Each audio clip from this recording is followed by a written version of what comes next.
South of the border, a foreign country a step away, Mexico, land of mystery and romance, mingled tradition and history. Mexico City is the hub of this foreign country. The center of the government is located in the National Palace, which contains the presidential chambers, the Secretaries of Finance and Defense, the museum, and the Federal Treasury.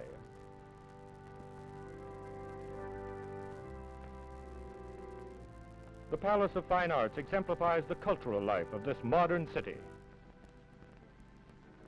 The residential districts abound in striking homes of Spanish architecture and design.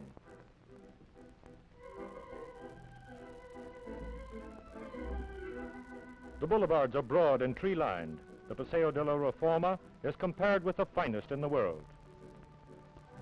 Beyond the Statue of Independence stands the magnificent Chapultepec Castle, and the bronze grasshopper in the courtyard signifies the hill of the grasshopper or Chapultepec. As one strolls through the old castle once occupied by the tragic couple, Maximilian and Carlotta, one feels the pulse of old Mexico.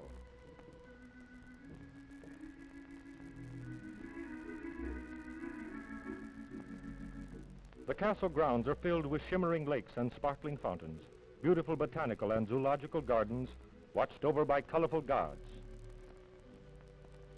Cathedrals rich in tradition and adorned with gold, silver, bronze, and mahogany, containing priceless parchments, musical archives, all unguarded, unwatched, for the Mexican has a deep reverence and devotion for his temples of religion.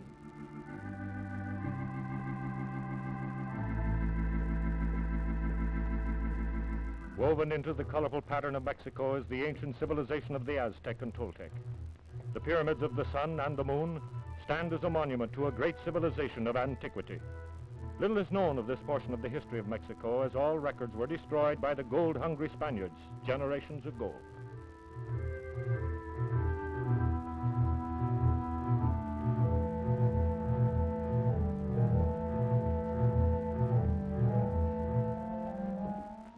Mexico is a country of great contrasts.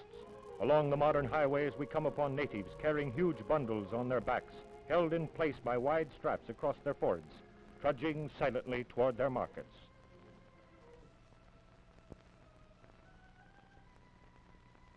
In Mexico, if Papa owns the donkey, Papa rides. If Mama owns the donkey, Mama rides. Transportation is in keeping with the ancient customs of the country. Oxen teams are seen pulling huge two-wheeled carts down modern highways.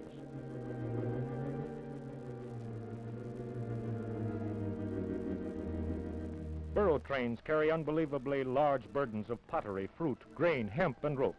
The burro is the chief means of passenger and freight service throughout all Mexico. Tasco is a typical native town with its red-topped houses nestled closely together upon a hillside, reminding one of far-off Sicily.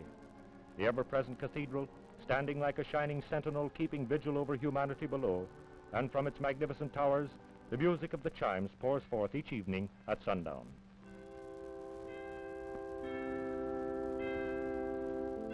To stroll through the winding, narrow cobblestone streets is an experience long to be remembered. We find the natives living even as did their ancestors many years ago. Their habits, customs, and occupations are far removed from the civilization we know.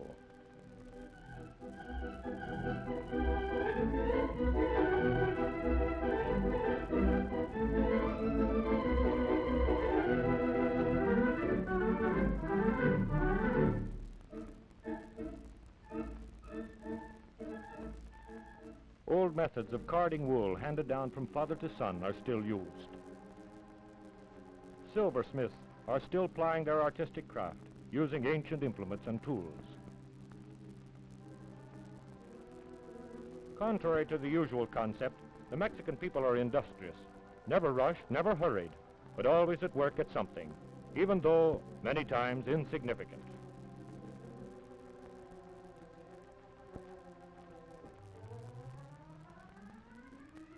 The marketplace is a teeming mass of pigs, burros, sheep, and people.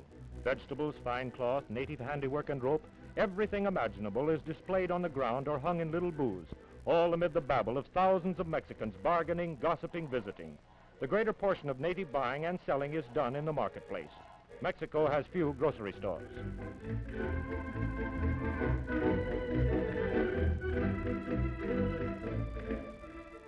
In the rural districts, life is quiet and leisurely. The tiny settlements are swarming with smiling, happy children.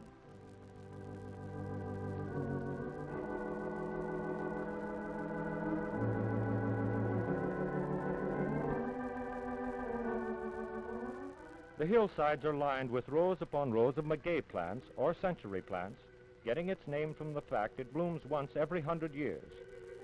From the various branches of the maguey family are produced the intoxicating drinks of Mexico, pulque, tequila, and mezcal. When the plant is about to bloom, the stem is cut out, forming a bowl into which gathers the sap from which the various beverages are made.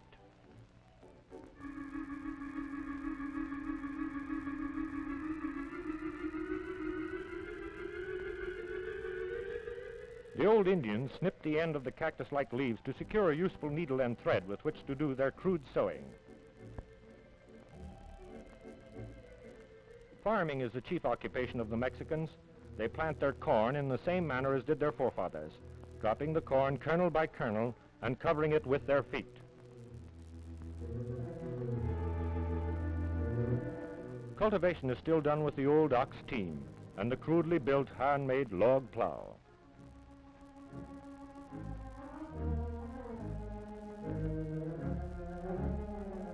The land of Mexico, with its diversified climate, grows the products of the world: corn, wheat, rye, barley, sugar, coffee, vanilla, cotton, indigo, rubber, tobacco, cantaloupe, and rice. Cultivation of the rice is carried on by the same method used in the Orient. Terraced slopes, peons working with trousers rolled up and large sombreros to protect them from the hot tropical sun make an unforgettable picture.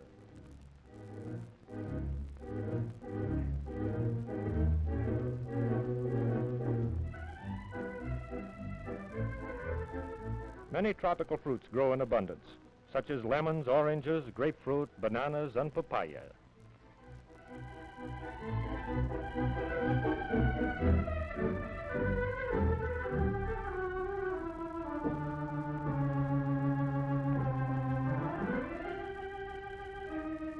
But all is not work and labor in Mexico, for frequently they come from the countryside, villages, and towns to enjoy their parades, pageantry, and holidays. Most of all, they like the bullfight, the national sport of Mexico. The bullfight is an exciting and gala affair with its rules and regulations, its skill and technique, its national sporting heroes.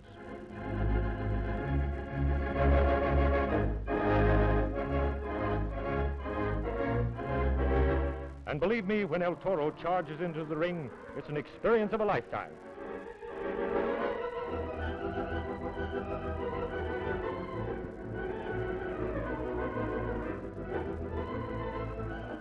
And when he attacks the picador, the great arena becomes a bedlam of excitement and thrills.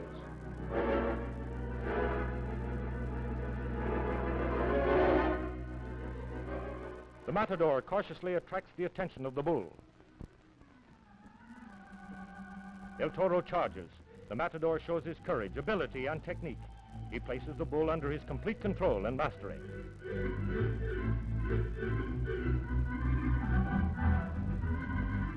There is a tense moment as El Toro paws his fury, making ready for another charge. The crowd roars its approval, the same as we do for our own athletic hero. But bullfighting is not the only sport, for the children in Mexico display the same ingenuity for play as they do in our own country. Sliding down an old cog rail on a board for a distance of 2 miles at the rate of 45 miles per hour certainly is great sport, unless you're little and the big boys won't let you try it. Our last views of Mexico bring the realization that here is a country of great contrast, of old customs, of ancient civilization. A country containing more of interest cannot be found in all the world. Ha sido un gran placer. It has been a pleasure. Adios, amigos.